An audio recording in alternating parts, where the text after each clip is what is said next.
Can we start with your full name, please? Noboru Don Seki. Can you spell that, please? Noboru. Don. Don. Seki. Where and when were you born? Where and when were you born? I was born in Hawaii back in 1922, December 16th. So how old are you today? I'm 97. And where in Hawaii were you born? Hmm? Where on Hawaii were you born? In Oahu, island of Oahu, city of Honolulu. And which branch of the military did you serve with? 442nd Regimental Combat Team, And which company? L Company. And what years did you serve from and until?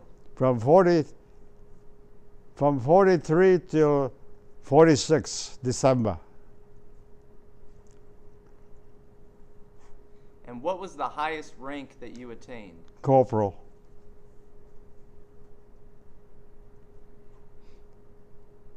And what was your job within the Army?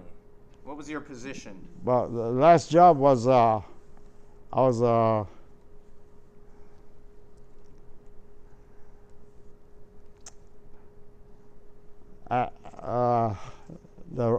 rifle. BAR? BL, yeah. You were a BAR man? Yeah. Browning automatic rifle. Yes, sir. And did you receive any medals for your service? Oh, regular medal, Purple Heart. Well, that's not a regular medal. Mm-hmm. They don't give those out to everybody. President's Citation. Uh-huh. Did you receive the Bronze Star. Star as well? Yeah. And recently, you received a medal from France, correct? Yes. Legion of Honor.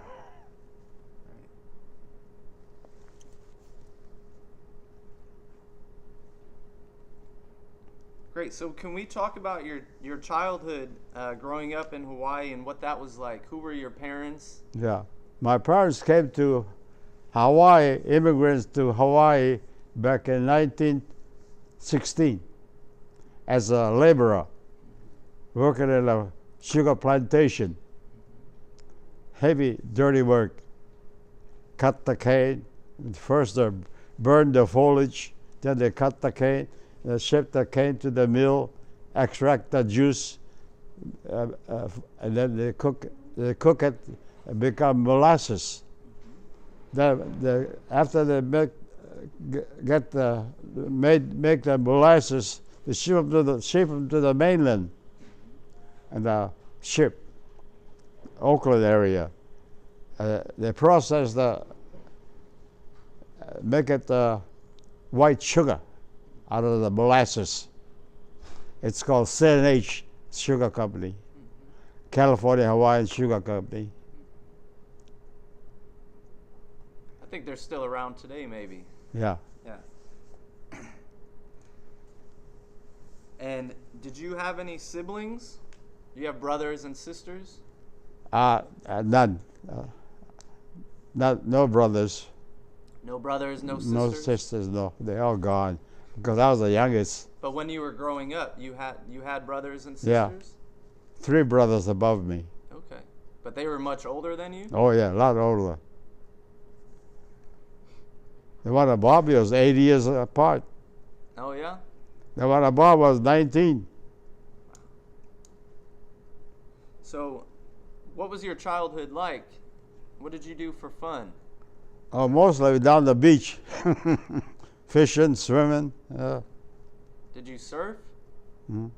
No, we didn't have the surf. We didn't afford surfboard those days. Okay. Those days the surfboards are made of wood, heavy wood, koa wood. Not like the boards of today. No, not like that fiberglass. They've got it easy today, huh? Yeah. So did you have any jobs early on as a young man? Did you start working at a young age? Yeah, construction. Uh-huh. How old were you? Oh, 16, 17, something like that. And what was it like for you and your family living and growing up through the Great Depression? Oh, during the Depression, all we did was eat rice and fish. Did you guys always have enough to eat? Oh, yeah, we had enough to eat. Because we used to buy rice by the 100-pound bag. Mm-hmm. But I'm guessing there weren't a lot of luxuries growing up during that time. Hmm? There were not a lot of luxuries. No, no luxury whatsoever. No. Bare feet, no shoes. But that sounds like a typical lifestyle on Hawaii anyways. My first shoes I was in the 9th grade. Is that right? Yeah, You were barefoot until the 9th grade? yeah. They said, you got to buy shoes because you're gonna have to take dancing lesson. Were you a pretty good dancer? No.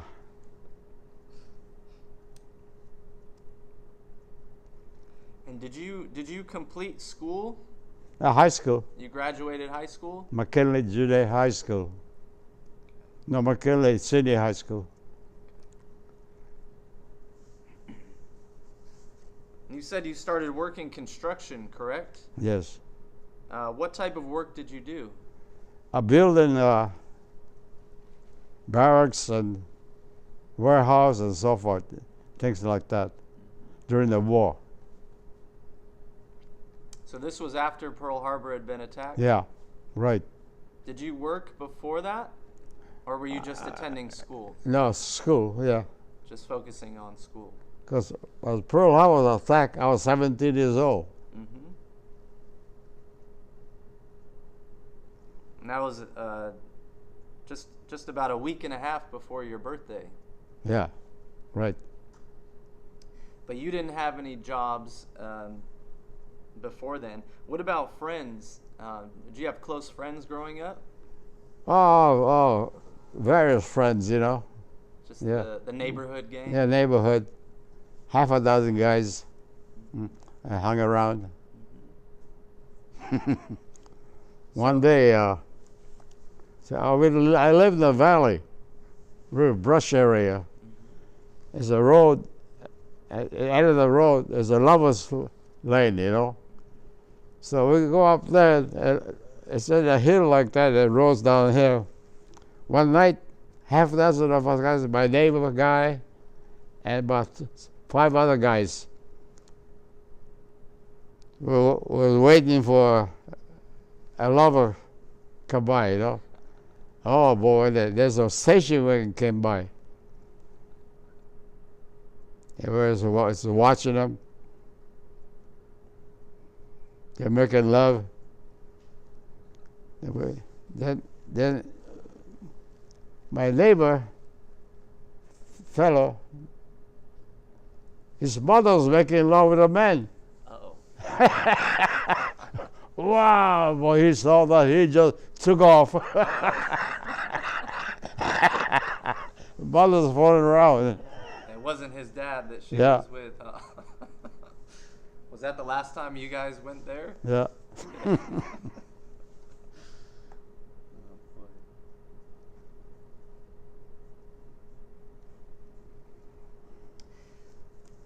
So do you remember the morning of December 7th, 1941? Yeah, December 7, 1941. Just prior to December 7, December 4th, my parents decided to go to Japan. They said they want to take me along because I was the youngest. I was 17. I said, no, I will not go with you. I could take care of myself. You go ahead. Boy, that was the greatest decision I ever made. If I did went with them, boy, I'd be in their military. Yeah, I'd be your enemy. Oh, boy, I made a great decision.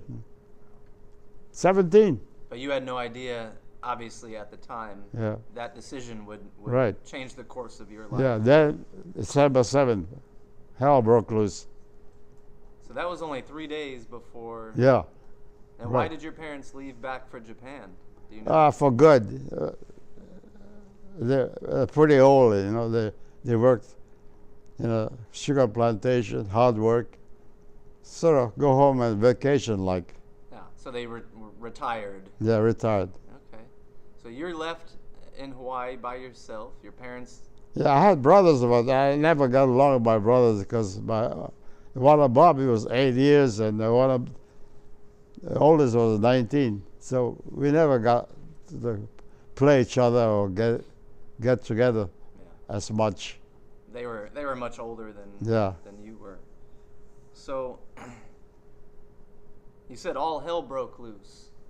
Tell me about that day and what you remember. And Boys are running around all over the place.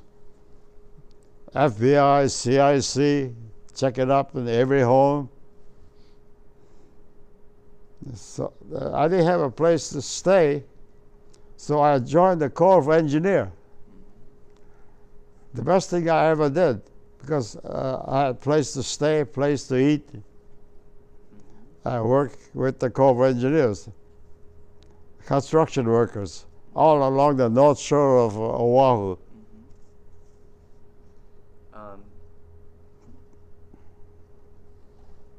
No, I'm not too familiar with the area geographically of where you were, but were you able to see any of the maybe the smoke or anything? No, because I was in the valley. Okay. Manoa Valley is north of University of Hawaii. Uh-huh. I couldn't see anything.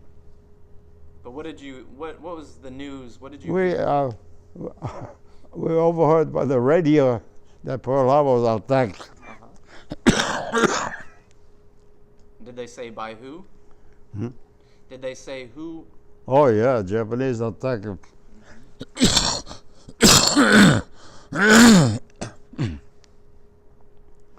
I think the main reason they attacked, see, they were fighting in China, you know, the area, and so the Americans and the other nation cut the oil rights, oil from them, so they couldn't mobilize it, because they don't, in Japan, they don't have no oil, you know. Mm-hmm. They have limited resources. Yeah. That was the main reason. Yeah. So once you heard that Japan had attacked Pearl Harbor, do you remember the thoughts that were going through your head? Hmm? Do you remember the thoughts that were going through your head when you learned? Oh yeah. You know, they attack, we'll defend, regardless who they are. That was our motto. Yeah, we're ready to defend our country. Because even though you're of Japanese descent, Yeah. you are an American. And we're in Hawaii, we're 40% Japanese. So were you brought under question by anybody or any that you said the FBI or were you yourself brought under question? Were you under suspicion of being involved or siding with the Japanese, the enemy Japanese at that point? Did you receive any questioning or interrogation? No, none whatsoever. I was loose. I was all over the place. So what did you do you said you joined the Corps of Engineers? Mm-hmm. You said that you had joined the Corps of Engineers. Yeah. How soon after Pearl Harbor was attacked did you join the Corps of Oh, Engineers? first of all, doing labor work, digging trenches along the coast, fortification, machine gun nest, all trenches along the North Shore. But how how soon after the attack happened did you join? Did you join right away? Right away. The next day or the next Yeah. week? Next day. The next day. Hmm. So you guys were building trenches and defenses in case there was an invasion. Yes, defense. Yeah, defense project. So were you guys anticipating an invasion of Hawaii? Mm. Mm. You guys were anticipating. Oh yeah, we're an anticipating. invasion? Yeah.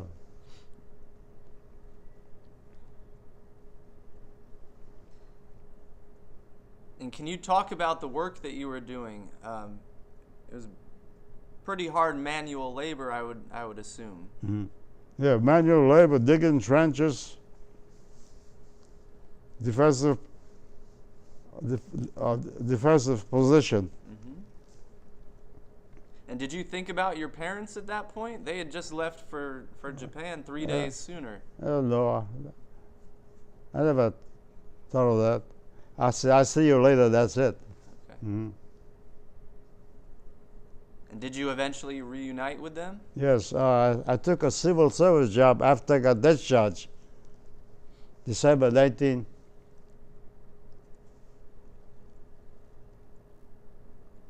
1946. Yeah. Okay. In 47, I went to Japan, took a job. And you were able to Tokyo. reunite? Yeah, then I got to see my parents. Mm. Yeah, I worked 6 months and I resigned. Came back to Hawaii.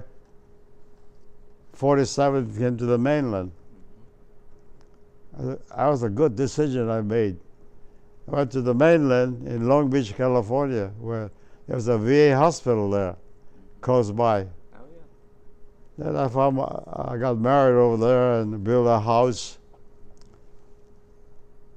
So was that the last time that you saw your parents? Yeah. Oh, when I got to Long Beach, they won't rent a house to us. No, they won't sell no house. Oh, a terrible time. It was hard for you to find housing. Oh, yeah. So I saw a contractor building a house. I had saved about $5,000. So I said, the contractor says, hey, would you sell me the house? Yeah, sure. So I bought the house. It was a great house. It's 3 bedrooms, 2.5 baths. And the house, then they would build another little house in the back for my mother-in-law. And we had fruits, vegetables. We used to grow fruit. Mm. And they wouldn't sell you a house because of your heritage? Hmm? You said you were having trouble finding housing. Yeah. Was that because of your heritage? Mm. Because of Right. being Japanese? Mm. Yeah, we had a terrible time even renting a house or getting a house. So even after you had fought for your country, defended your country, Mm. were wounded for your country, you were still treated poorly Oh, yeah. on coming back. There was a federal housing. A good thing they had housing there. They accepted us guys, you know. Mm. So I know in the mainland, on the West Coast, a majority of the Japanese Americans living on the West Coast were placed in internment camps. That didn't happen on Hawaii. There's about 800 did go to the mainland. Okay. People that are organizers and teachers and ministers and so forth. Yeah, they were shipped, about 800. But you were not. No. You spent your time with the Corps of Engineers. And how long were you with the Corps of Engineers for? Hmm? How long were you with the Corps of Engineers? So as soon as the war broke out, 42, 43, something like that. Mm-hmm. I'm glad I joined it because I had a place to stay and place to eat. Mm-hmm. Work for the government. Otherwise, you would have been living on the streets. Yeah, right. Because I was single myself, you know. Uh-huh. So when did you? I'm assuming you enlisted in the military. Hmm? You enlisted in the Yeah. military. Volunteered. When did you decide to join? Uh, they said that they're going to form a group of young men. So they asked if you want to volunteer. So we all volunteered, about 10,000. And because we have 40% Japanese in Hawaii, you know. It's quite a group. Oh, 10,000 of us ship on the ship to the mainland, to Oakland, and all the way to Chicago, and down south,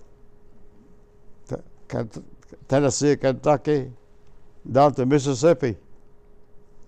Mississippi, oh, we had a problem. They never see that kind of people down there. People down there is, I don't know, the class is different from the people up north. Yeah, very different. So we were fighting down there. Yeah. You started fighting before you even Yeah. went overseas. And that's where you went for basic training? Yeah. We done really well in basic training. And did you choose the Army specifically, or was that more or less were you placed in the Army? We were about from going in service, in fact, Army, Navy, Air Force. But they accepted us as an Army infantry combat team. They formed the combat team. And this was an exclusive Japanese-American combat team. Yes. And I understand, were some of your officers, you had white officers though? Mm-hmm. Is that White correct? officers. A few Japanese officers, they were National Guard, University of Hawaii National Guard or something like that. There were officers, 4 or 5, that's it. Now, up to this point, did you experience any discrimination or prejudice from anybody because of your heritage? Yeah, we had a problem there, you know, Like what? especially down south. What did you experience? First of all, we had orientation, our battalion. Battalion commander says, you are not white, you're not black, you are American. You go where the white men go. You don't go to black area. Yeah, they told us point blank. But we broke all rules. We go to black area anywhere. We didn't care. Did you feel like you had something extra to prove? Yes, because we were under the prejudice and whatnot, you know, so we try to make up for it. Mm-hmm. We're not the enemy. We're American. We were going to fight for our country, defend our country.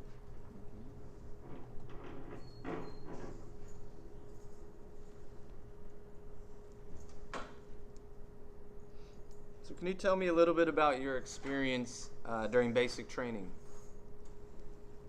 Yeah, basic training.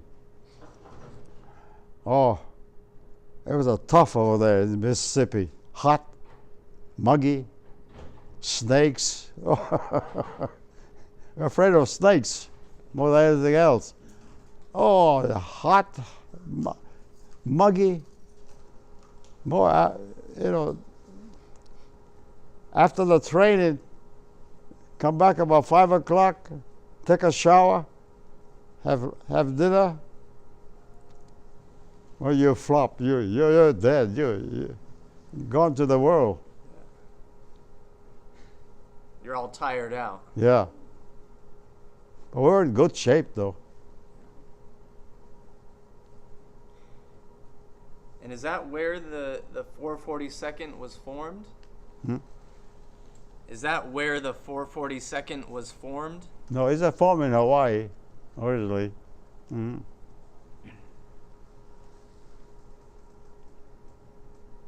And when were you assigned as a BAR man? First, I was a rifleman, first scout, second scout,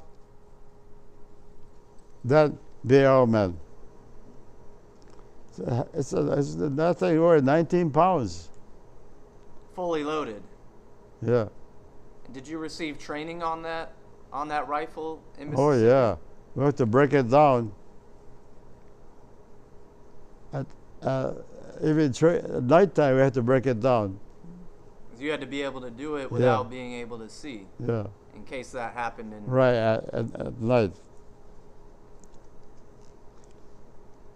Did you like that weapon? It's a good weapon. It was heavy with the ammo, you know. I had two guys carrying ammo for me.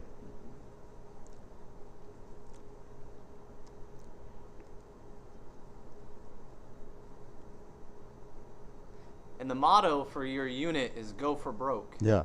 Can you explain that a little bit? What that means to you personally? Go all out. Defend your country, no matter what happens. You have to die for your country. And your country was the United States of Right. America. America, yeah. And you were My prepared. parents are very strict about being American. Yeah. And you were in fact prepared to die for your country. Yes. Would you still do that today? Hmm? Would you still do that today? Oh yeah. If they called you back, you would go and serve. See, my father became a Christian. My mother's a Buddhist. So she goes her church. My father goes to our church, Congregational Church. Says, you remember, our church is the first church in America. The Pilgrims came over to Massachusetts. When they landed, they formed a group, Pilgrims. And the Pilgrim brought chickens and animals to the country. Now, do you have an idea of how and when that motto was established? Roosevelt Combat Team. Well, the Go for Broke. Oh, Do you know when that became the motto of your unit? Yeah. Well, we formed in Hawaii.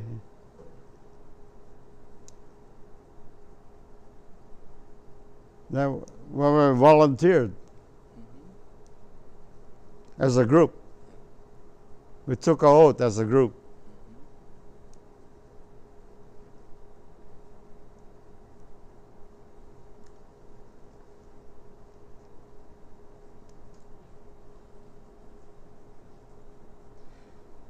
So after you completed your basic training in Mississippi, where did you go from there?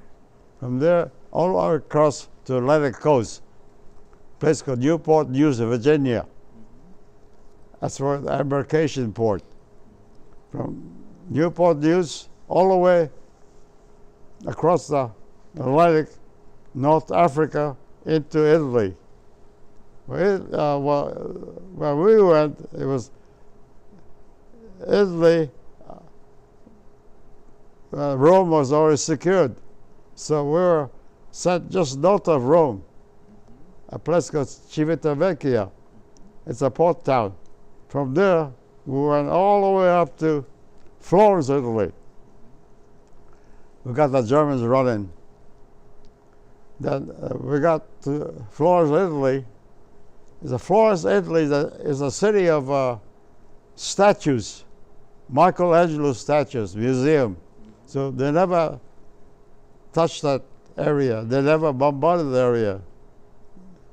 They tried to preserve that history Yeah, there. right. Even the Germans preserved that area.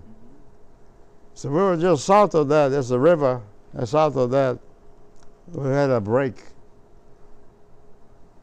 We bivouacked there. Italian, there's no one there up front. Oh boy, we took a break. We saw chicken running around,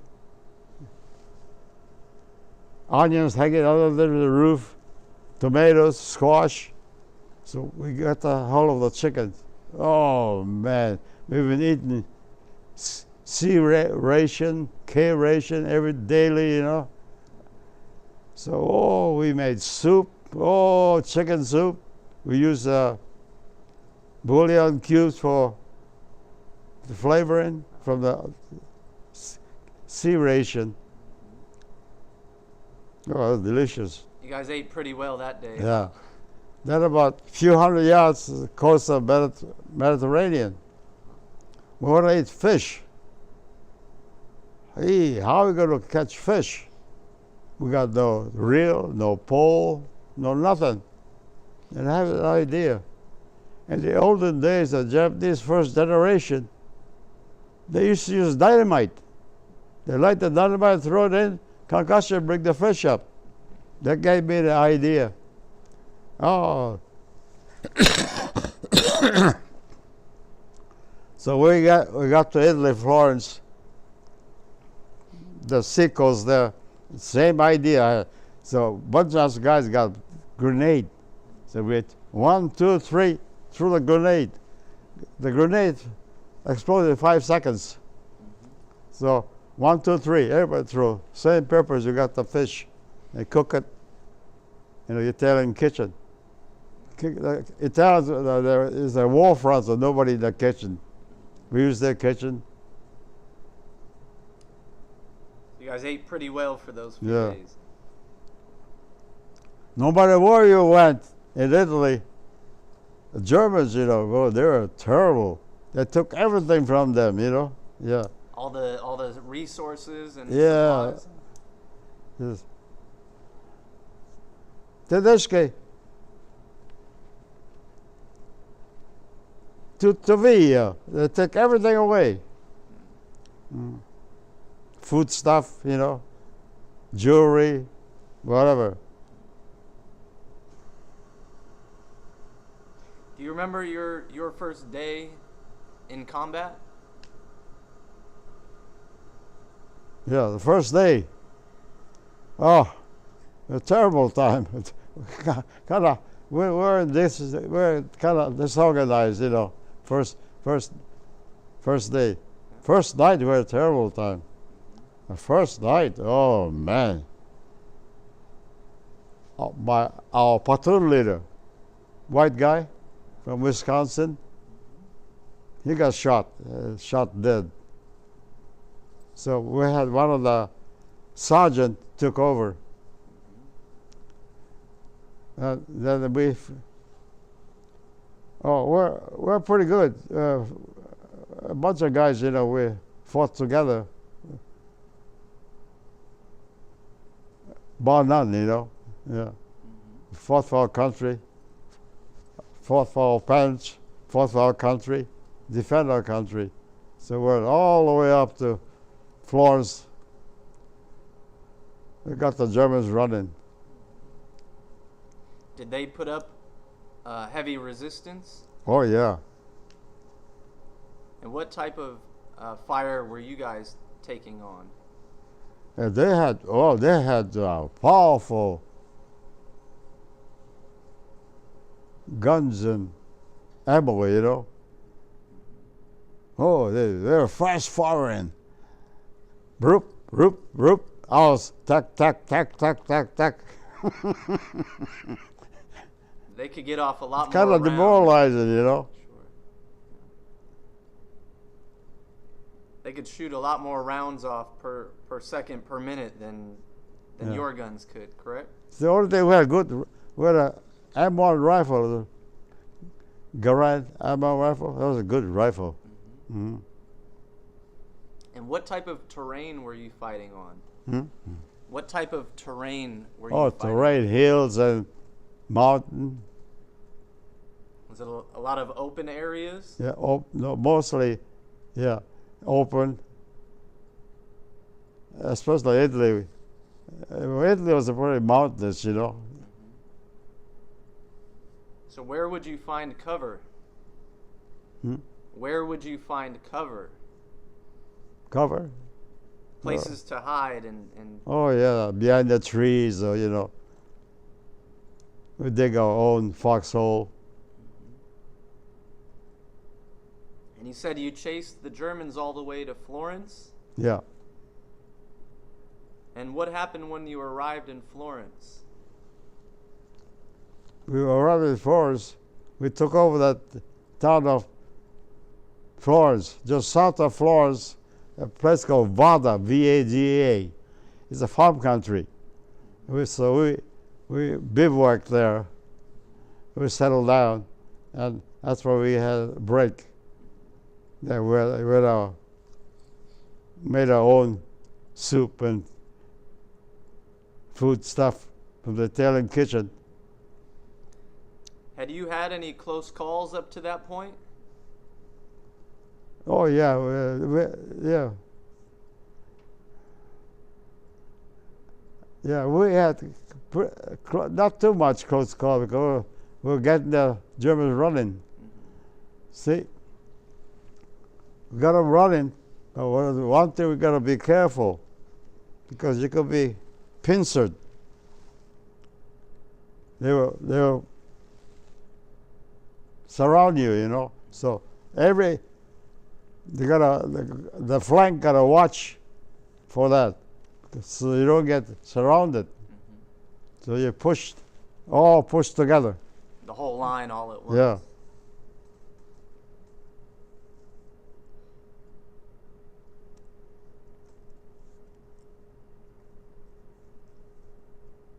So how long were you in Florence for?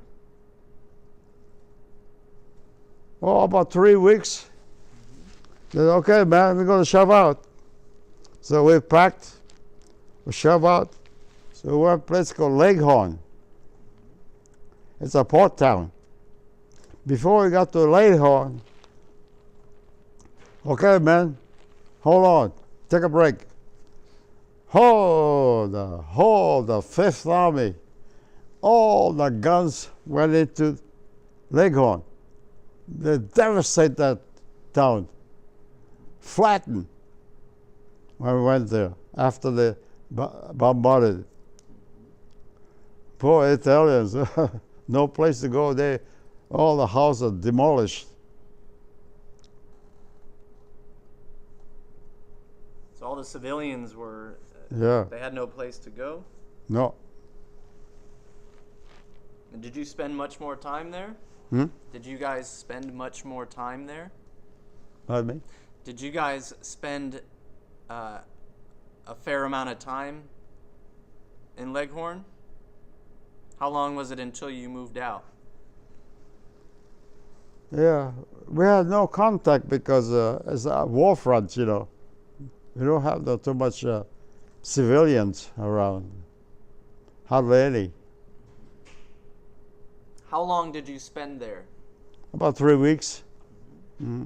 And did you engage with the Germans again? Hmm? Did you engage with the Germans while you were there? No. Oh yeah, we up to Leghorn. And then what happened after Leghorn? Then, okay, man, we're gonna ship out. So we packed up. We rode the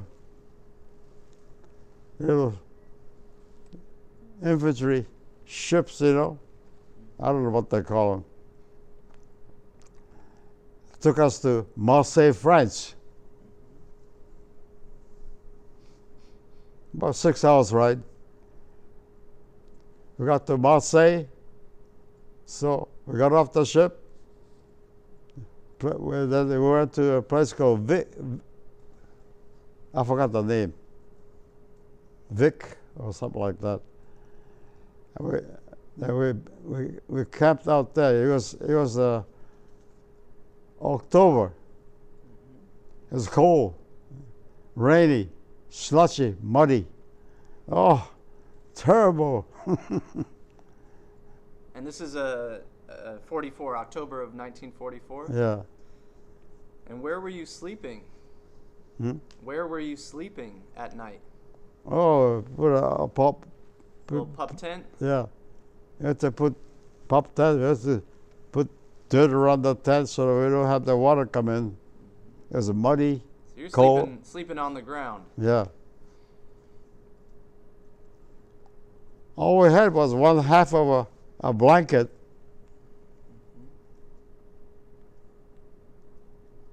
Not ideal conditions. No. Especially shoes, socks. You wet, your feet. And you weren't able to change them? Not many. So what I did was I used to ruffle dead Germans' pack. Take the packs out. Use their socks and stuff. And eat their sardines.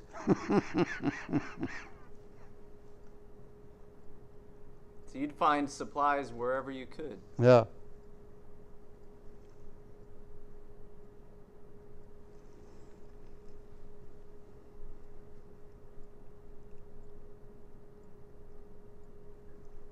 And did you engaged with the enemy again in France, correct? Italians, they're no fighters, But the Frenchmen, they go out, They fight for their country. We had pretty good guys. That you fought alongside? No, just helping us out, civilians. Okay. Mm-hmm. How would they help you out? Oversee that area. So they'd look out for you and tell you where the enemy was? Mm-hmm. Yeah, the Frenchman was good. Mm-hmm.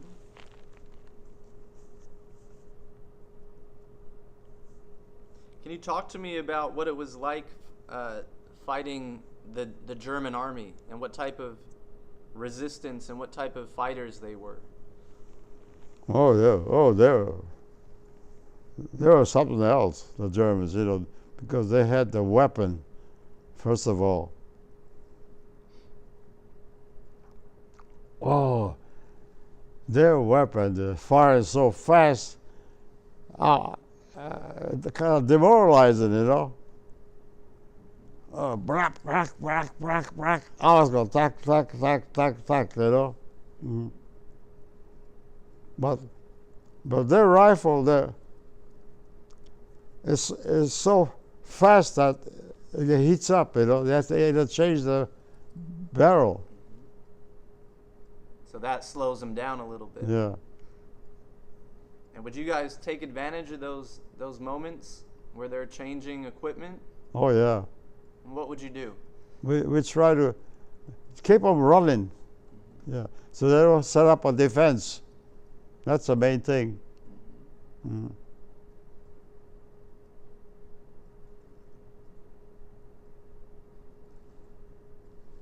Some guys were captured. They were in a German prison camp. Some of the men from your unit. Yeah. The Germans treated the Japanese boys pretty good compared to the white, because they were Axis, Italy, Germany, and Japan. So they were treated well more than the white soldiers. Interesting.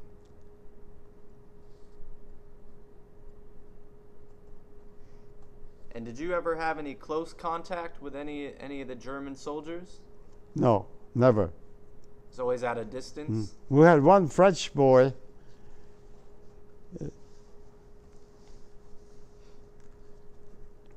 He lost a leg, so we took care of him. After the war, we sent him to Hawaii. We had a celebration.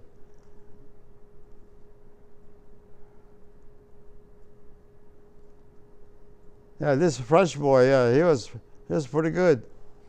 He was helping you guys out? Yeah. So the regiment took him to Hawaii and a celebration. Oh.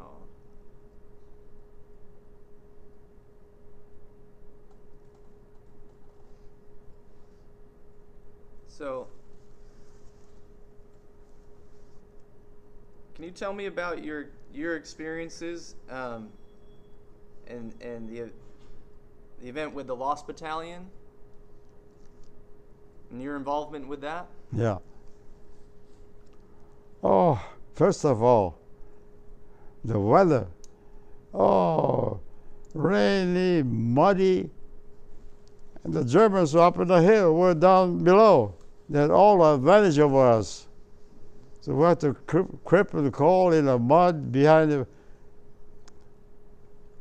the only defense was behind the trees. We had big forests, you know.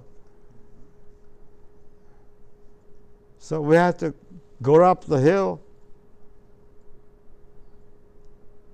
When we got to the top of the hill, we got the Germans going. Then they told us, hey, we're attached to the Texas Division. They says one of the battalions got surrounded. So we're going to have to get them out. So I company on the left, K company on the right, about 180 men each company. My company was a reserve. So I and K attacked. So they got those Texas battalions saved, about 200 about men. They saved those guys.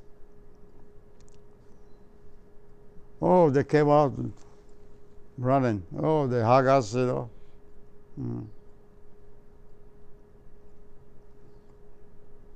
When we went, about 3 or 4 days, I got shot by a machine gun.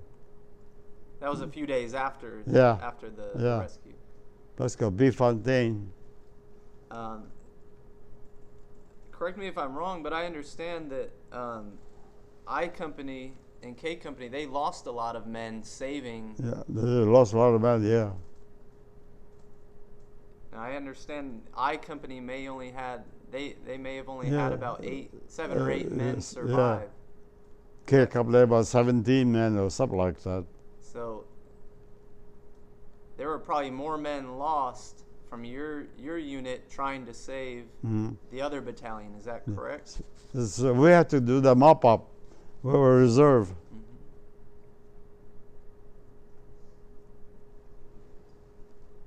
Did you know any of the guys from the other companies? No, few guys, friend, different company, childhood friends.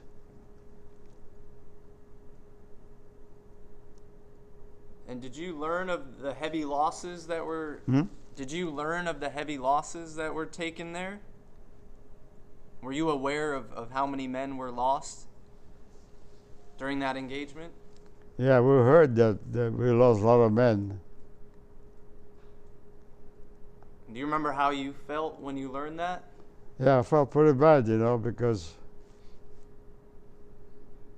it was one of those things, you know. Can't help it.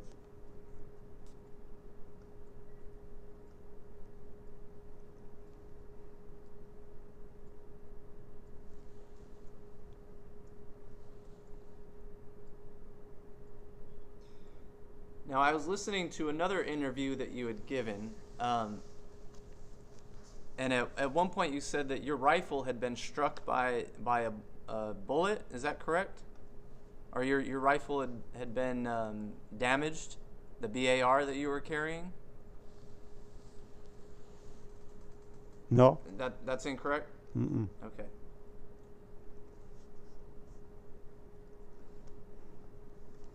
Yeah, the VAR was cutting. In France, there is the forest. We heard the tanks approaching us.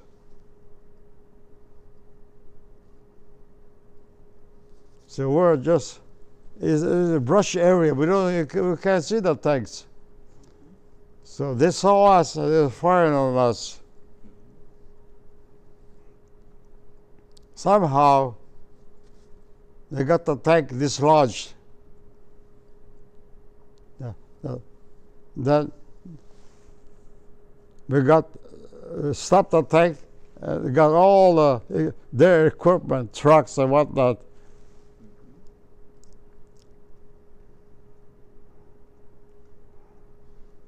Yeah, we stopped the tank. Oh, we were shooting all the guys coming out of the tank, trucks. that was fun.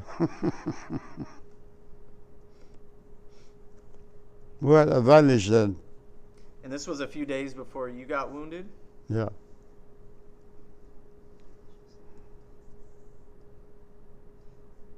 So can you talk to me about that day? Take me through that day when you got wounded in your arm?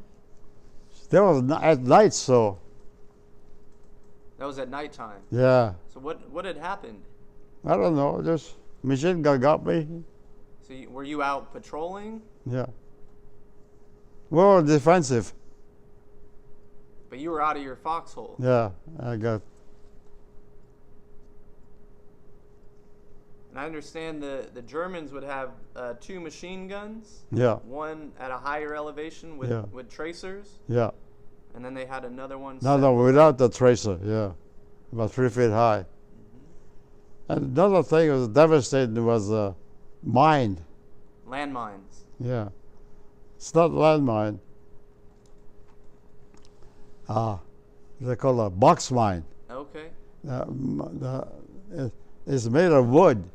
You step on it, it bounces up. They call it bouncing Betsy. Oh yeah. About 3 feet high, they explode when you step on it. So a lot of people lost their legs. And then all the shrapnel shoots out Yeah. of it.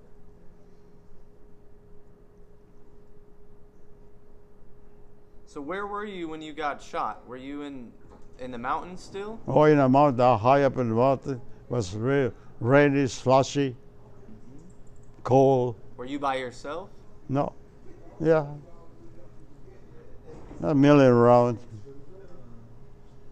Do you remember what you were looking for? No,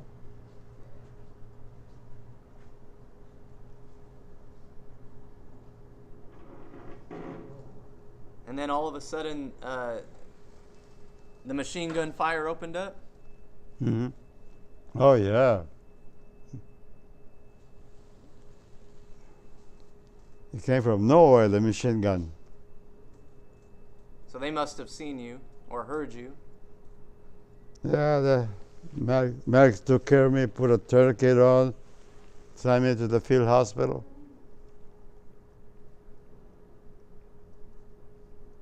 Do you remember what it felt like when you got hit? A shock. It doesn't hurt for a while. Mm-hmm. Then about gradually it starts hurting you. Now those days, all they had was penicillin. Every 3 hours they give you a shot. Shoots in the butt, because for 3 weeks, every 3 hours, counteract the bacteria. Mm-hmm. Do you know how many rounds you got hit by? No. Quite a few, I guess. Just mid my chest. Between the arm and the chest. I got some birthmark here. On your bullet, torso? yeah, bullet mark. So a few inches the other direction, and Yeah, yeah. you probably wouldn't be sitting Yeah. there right now. If the bullet went, it's a good thing it went outwards, you know. Mm-hmm. Yeah. Beyond my arm, just missed my chest. So did you call for help when you got hit? Yeah. No, they helped me. They knew that you We had our own medics. And did they treat you where you had fallen? Yeah. And what did they do to treat you? Right away. Put a tourniquet on, sent me to the field hospital. Mm-hmm. The field hospital, all the way back to Virginia. And from Virginia, sent us to Utah. Utah. So, way up, it's a place called Brigham City, Utah. It's about 80 miles north of Salt Lake City. They built a great big hospital. When we went there, there's about 5,000 patients there. Oh, a lot of injuries, guys. Amputation, all kinds of injuries. I was treated real good. So when you were brought to the field hospital, what did they do for you there? They can't do much. Did Put they a perform tourniquet on, surgery? yeah. Stop the blood. That's about all. Yeah. So how long were you there for? About a few days. Did they perform surgery Yeah. or anything? No. No. They just stabilized you? Yeah. They just sewed it up. Stop the blood.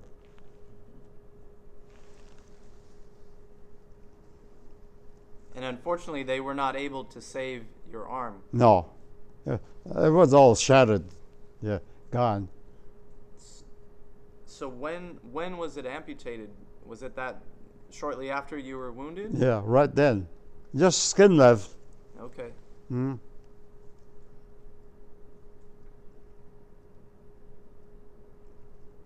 And how did that affect you mentally? First of all, wow, how in the world am I going to fish? That was your first thought. Yeah.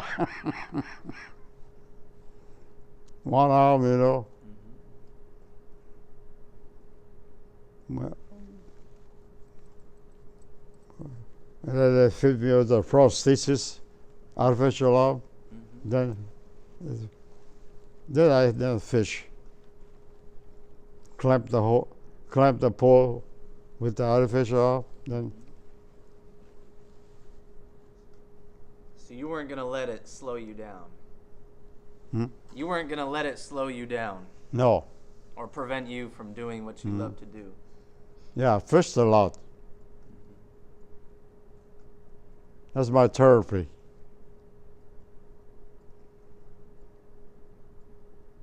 Did you have to go through any physical therapy afterwards to learn how to use the prosthesis? Hmm. Did you have to go through any therapy with that? Yeah, Physical therapy? And how long was that process? about 9 months. Yeah. Oh, they take out fishing, horseback riding, and so forth. It's all right.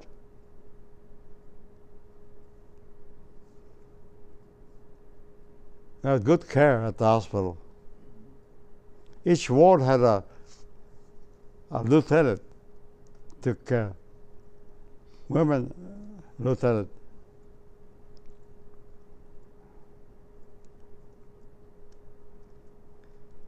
And it must have been bittersweet for you because you're out of combat. You're back home in the U.S., but you've lost a limb and you've been wounded pretty bad. How was that for you? You know, Well, loss is loss, you know. Figure when you got to recover. I don't know. I felt I'm all right, you know. You were still alive. Yeah, because I'm alive. Okay.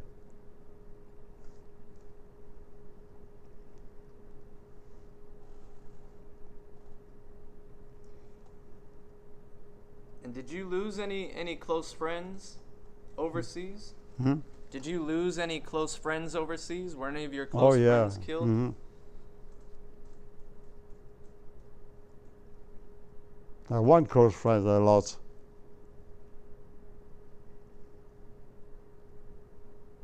Was that tough for you? Yeah. Do you feel like you were ever able to properly mourn his loss? Hmm?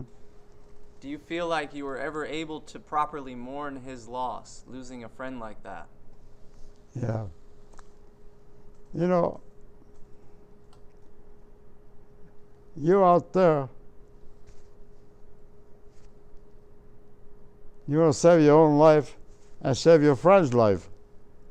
We're born together, you know. So we're pretty mighty about that.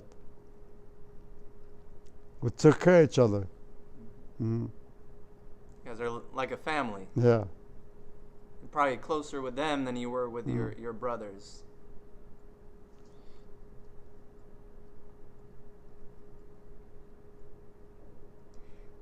I understand your unit still is the highest decorated unit in military history for its size and time served.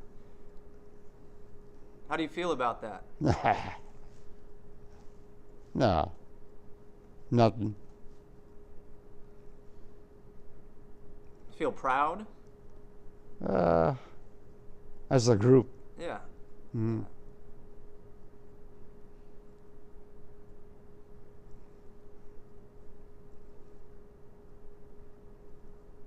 Yeah, we were sent to Washington.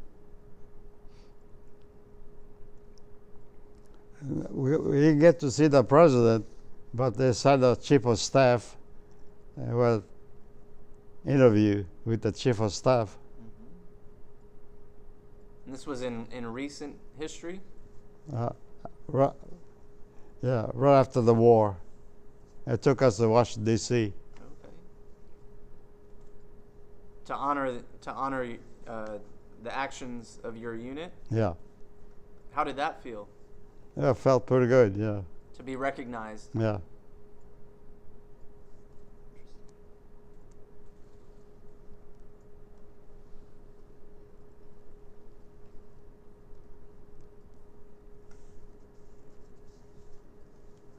So after you recovered and recuperated, and you said you did a lot of fishing, but you also said you took a job that brought you to Japan.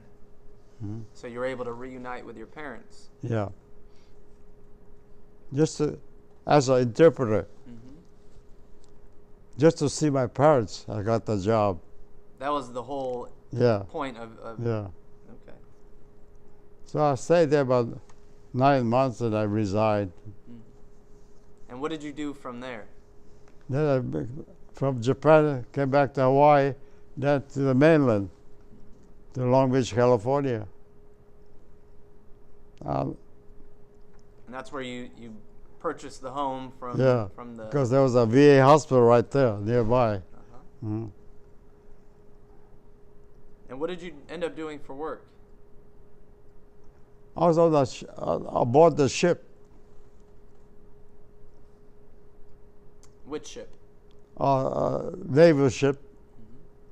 Mm-hmm. Checking on the workers.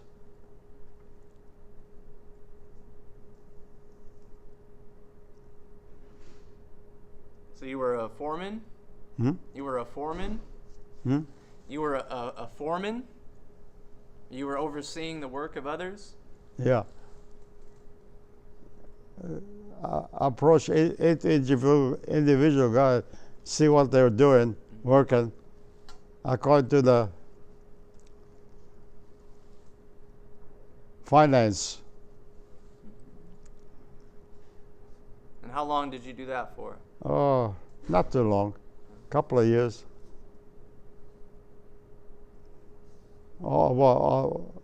Altogether, I put in 32 years, 9 months, service time and civil service time.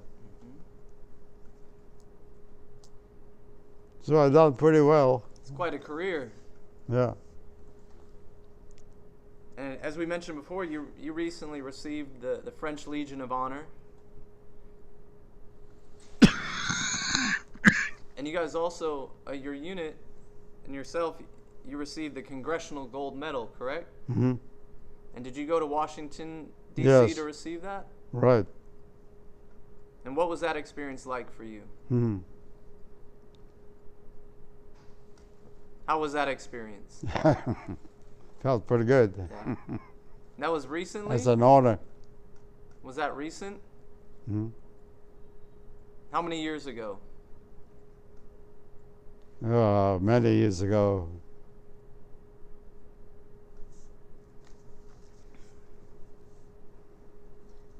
And did you get to meet the president then? No. No. He sent the chief of staff. Ah. He was too busy.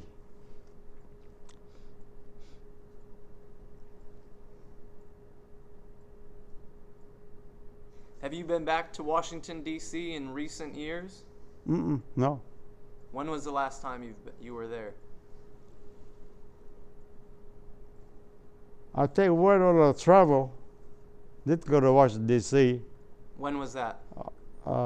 After the war. Mm-hmm. After that, we traveled everywhere.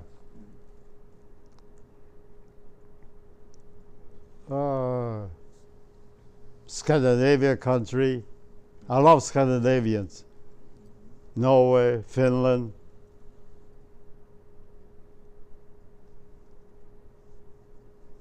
They're from Finland all the way into Russia.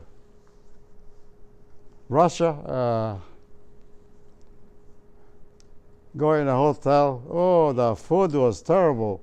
Goulash, like stew, you know. That's it. The only thing was good was I bought some caviar in a can, but it was a $2.50 one can caviar.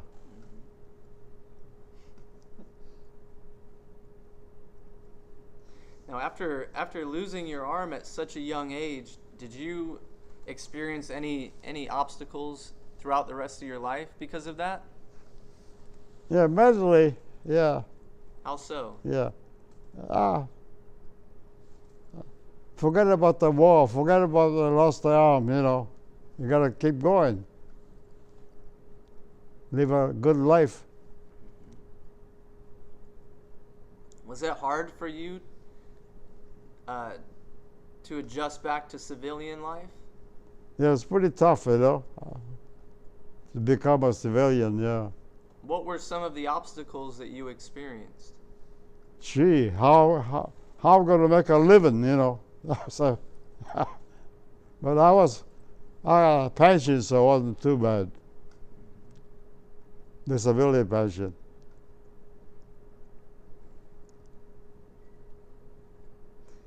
So I made it all right.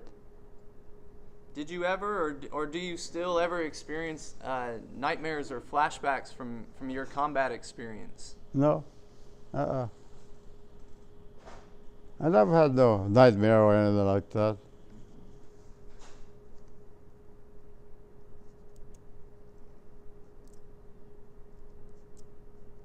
When people call you a hero, how do you respond? No. Nobody's a hero. You just fight for your own country, defend your country.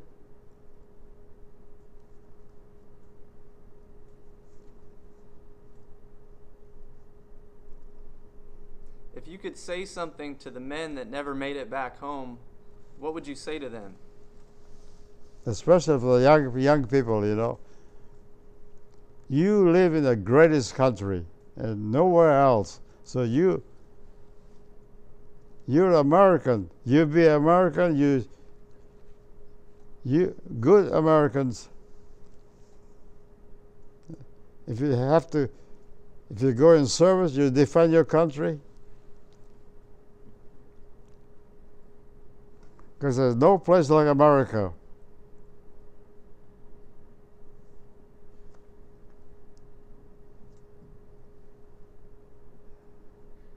Now, aside from that, if there was any advice that you could offer to my generation or future generations, what could you offer? I'll tell them, you're a good American. If there is a war or there is an invasion, you're going to defend your country. You're going to have to fight for your country. If you have to die for your country,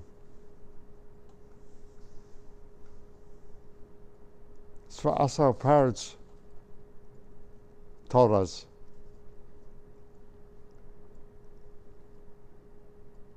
How important do you feel it is that the actions of you and all the other men and women who served during World War II, how important is it that those stories get passed on? You know, we're a good group because we're born together. You know, we fight together. Yeah, we're a strong bond. Mm-hmm. Bond nothing. Go for broke. Go all out. But do you feel that it's important for kids today to learn about what you did back in the 40s? Yeah, I tell the kids, you know, you're a good. You're born here. You're good. You're going to be a good American. You serve your country in case of war. Defend your country.